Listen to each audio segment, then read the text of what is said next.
If you have watched my previous video, there was a cheap Chinese power supply unit. But its current is 1000 ampere. So I thought to use that power supply with this regulator. There are many power outputs. But I needed only 12 volts output.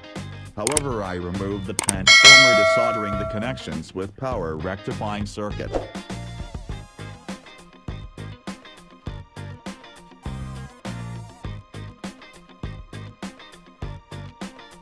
Then you have to clear with the current path from transformer to rectifying circuit. This is the path of current flow to the rectifying circuit. This is the circuit diagram of this power supply.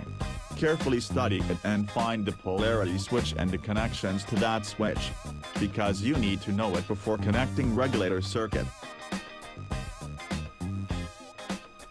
Let's prepare the plastic casing so as to fix the unit. First, I remove some unnecessary plastic parts to install the transformer.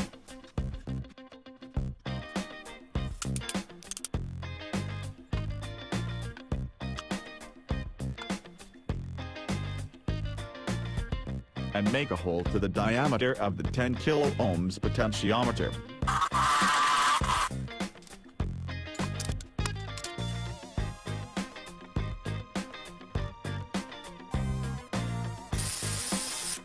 When I try to fix potentiometer knob, the axle is a bit long. So using my mini drill I cut the excess part. In the rectifying circuit there is a switch to change the voltage position. This switch is no need longer. So I desoldered it and removed. My power supply transformer has more power output wires. But I need only higher voltage output wire, means 12 volt wire only. Therefore I covered all the other wires with heat shrink tubes so as not to short circuit. Now the important part. We have to separate the rectifying circuits and polarity switch. Because the power out from the rectifying circuit should connect with the regulator circuit and the regulated volt should out through the polarity switch. You have to make two small cuts on the PCB as shown in the circuit diagram before connecting regulated power module. Now I connected the rectifying circuit with transformer and then soldered the potentiometer and finally connected the power regulator module.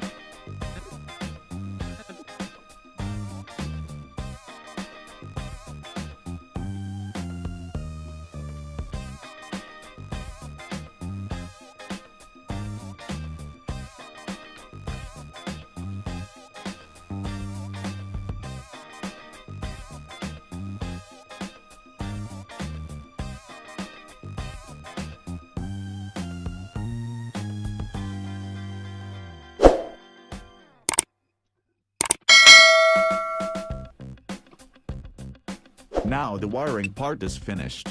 So we have to install the entire components inside of the plastic casing and secure it with hot glue so as not to move here and there.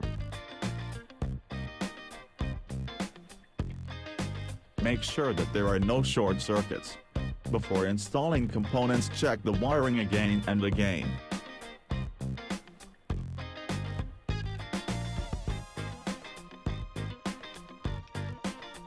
Now the variable power supply project is completed. While you are changing the resistance of the potentiometer, you can see the voltage changes. Not only for a fixed voltage but also for more variable power outputs from 2.31 volts to 15.45 volts.